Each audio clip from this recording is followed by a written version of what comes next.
The doctors had given up 6 months ago. "I'm sorry, Mr. Rossi," the specialist had said, adjusting his glasses nervously. "The damage from the accident is permanent. Even with all the experimental treatments available, there's nothing more we can do." Alessandro Rossi had paid that doctor 50,000 euros for 2 hours of his time. He'd flown in specialists from Switzerland, Germany, and America. He'd tried every experimental treatment, every cutting-edge therapy, every procedure that money could buy. His pharmaceutical empire was worth 8 billion euros, and he'd have gladly spent every cent to fix what the car crash had broken. But nothing worked. The accident had shattered more than his Ferrari. The impact had damaged nerves doctors couldn't repair, had stolen something fundamental from him. At 42, Alessandro Rossi, Italy's youngest pharmaceutical billionaire, Milan's most eligible bachelor, the man who'd built an empire from nothing, was broken in a way that made him wish he'd died in that twisted metal instead. Beautiful women still threw themselves at him.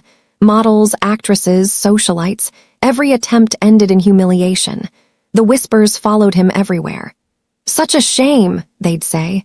"All that money, all that power, and he's incomplete." He'd stopped trying, stopped hopping, locked himself in his work, building his billions higher while dying inside. Until Tuesday. Alessandro walked into the charity gala because his assistant had insisted.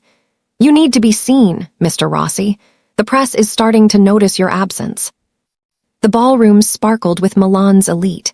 Champagne flowed, diamonds glittered, and false laughter echoed off marble walls. Alessandro moved through the crowd like a ghost, shaking hands mechanically, his mind already planning his escape. Then he heard her laugh. It cut through the noise like sunlight through fog, genuine, warm, completely unguarded. He turned toward the sound and froze. She stood near the buffet table, surrounded by other catering staff, but somehow separate from them. Tall and striking, with rich dark skin that seemed to glow under the chandeliers. Her hair was pulled back in an elegant bun, small gold earrings catching the light. She wore the same black and white uniform as the other servers, but on her, it looked like haute couture. She was laughing at something another server had said, her whole face lighting up with joy. Real joy. The kind Alessandro hadn't felt in so long he'd forgotten it existed. And then it happened. His body roared to life. The sensation hit him like a physical blow. Heat flooded through him, fierce and undeniable, his pulse hammering so hard he could hear it in his ears. For the first time in 6 months, his body responded. Not from touch, not from sight, but from the simple sound of a woman's laugh. Alessandro's knees nearly buckled. His vision blurred. His hands started shaking so badly he had to set down his champagne glass before he dropped it. "Impossible," he whispered. But his body didn't care about impossibility. It was screaming back to life, and he had no control over it. He must have made some sound, because she turned. Their eyes met across the ballroom, and Alessandro forgot how to breathe. Her eyes were warm brown, intelligent and kind. She looked at him with curiosity, not recognition. She had no idea who he was. No idea that the richest man in the room was currently having a crisis because of her laugh. "Sir, are you all right?" One of his business associates touched his arm, concerned. Alessandro jerked away. "Fine," he managed, his voice rough. "I'm fine." He wasn't fine. He was terrified and exhilarated and completely overwhelmed. Without thinking, he started walking toward her. The crowd parted automatically. They always did for Alessandro Rossi. She was arranging glasses on a tray when he reached her. Up close, she was even more beautiful. Her name tag read Amara in simple letters. "Excuse me," he said, and his voice came out strangled. She looked up with a professional smile. "Yes, sir, can I get you something?" Her voice, God, her voice. It washed over him like warm honey, and his body responded even more intensely. He had to grip the edge of the table to steady himself. What was he supposed to say? That her laugh had just accomplished what billions of euros couldn't. That 6 months of medical impossibility had just shattered because she existed. Amara's smile faltered slightly, replaced by genuine concern. "Sir, you look pale. Should I call someone?" "No," he said quickly, too quickly. He was making a fool of himself, but he couldn't seem to stop.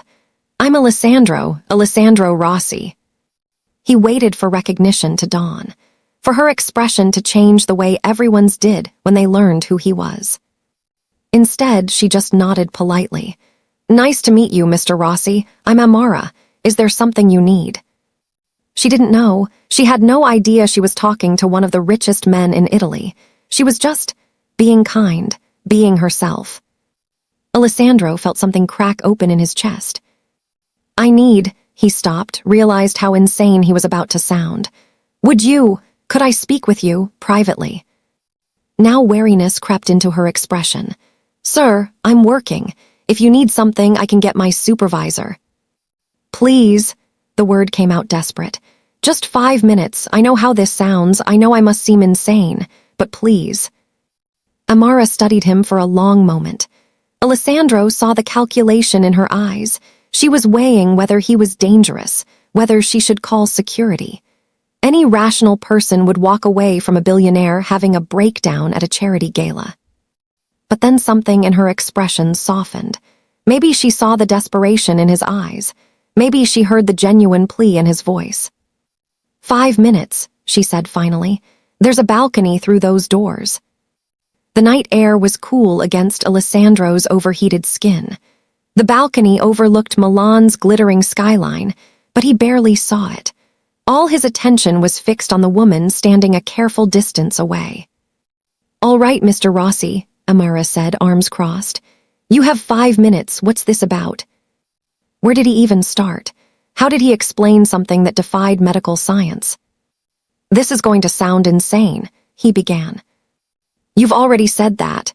A hint of amusement colored her voice, and Alessandro felt his body respond again. He had to close his eyes and breathe through it. "Are you sure you're all right?" Real concern now. "Should I call a doctor?" No doctors, they can't help with this." He opened his eyes and met her gaze directly. 6 months ago, I was in a car accident, a bad one. The impact caused damage, nerve damage, the kind that doctors said was permanent. Amara's expression shifted, understanding beginning to dawn. "I'm sorry, that must have been difficult." "You don't understand." Alessandro took a step closer. Desperate to make her see. "I spent millions trying to fix it, the best doctors in the world, every treatment available, nothing worked, nothing. And then tonight I heard you laugh." She blinked. "I'm sorry." "Your laugh. I heard you laugh, and for the first time in 6 months my body—" He couldn't finish. The words were too raw, too vulnerable. But Amara was sharp. He saw the moment she understood exactly what he was saying. Her eyes widened, her lips parting in shock. That's not possible," she whispered. "I know, but it happened, is happening."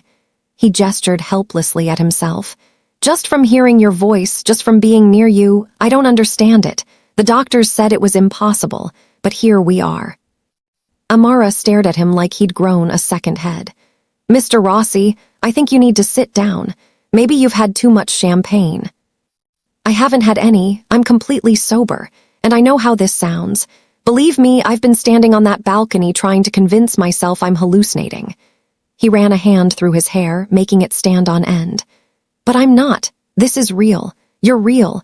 And somehow, impossibly, you're fixing what billions couldn't." The silence stretched between them. Milan's traffic hummed distantly. Music drifted from the ballroom. And Alessandro Rossi, who commanded boardrooms and built empires, stood before a catering server and felt more vulnerable than he ever had in his life. Finally, Amara spoke. "This is the strangest conversation I've ever had." Despite everything, Alessandro laughed. It was a broken, desperate sound, but genuine. "Tell me about it." "I'm not a doctor. I'm not a miracle worker. I'm just—" She gestured at her uniform. "I'm just trying to pay my bills and send money home to my family in Kenya." "I know, and somehow that makes it even more miraculous." Alessandro took another step closer. "I'm not asking you to understand it. I don't understand it, but I'm asking. Could I see you again? Could we talk just talk. You want to see me again because your body responds to my voice. She raised an eyebrow. That's not exactly romantic, Mr. Rossi. Alessandro, please call me Alessandro. He met her eyes, letting her see everything, the desperation, the hope, the fear. And you're right, it's not romantic. It's terrifying and confusing and impossible. But it's also the first time in 6 months I've felt anything other than broken. The first time I've felt alive. Amara studied him for a long moment. Alessandro held his breath, waiting for her to laugh in his face or call security or simply walk away from the crazy billionaire. Instead, she pulled a pen from her pocket and grabbed a napkin from the balcony railing. She scribbled something quickly and held it out to him. My number, she said simply. Call me tomorrow, when you're sober and thinking clearly. If you still want to talk about this insanity, we can talk. Alessandro took the napkin like it was made of gold. Thank you. Don't thank me yet. I still think you're crazy.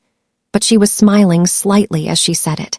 And for the record, if this is real, if somehow I am helping you, I'm not some miracle cure you can use and discard. I'm a person, with feelings and dreams and a life that doesn't revolve around fixing broken billionaires. I know, Alessandro said softly. I do know that. Good, Amara turned to go, then paused. Alessandro. Yes. I hope you feel better. Really, no one deserves to feel broken. She disappeared back into the ballroom, leaving Alessandro standing alone with a napkin clutched in his hand and hope blazing in his chest for the first time in half a year. He pulled out his phone and dialed his assistant. Clear my schedule for tomorrow, he said. All of it, and cancel my appointments with the doctors. I think I just found my cure. The night stretched ahead, full of impossible promise. And for the first time since the accident, Alessandro Rossi allowed himself to believe in miracles. Because Amara had laughed, and he had come alive. And somehow, impossibly, that changed everything. If you enjoy this story, kindly subscribe and turn on the notification bell for more. See you in the next one.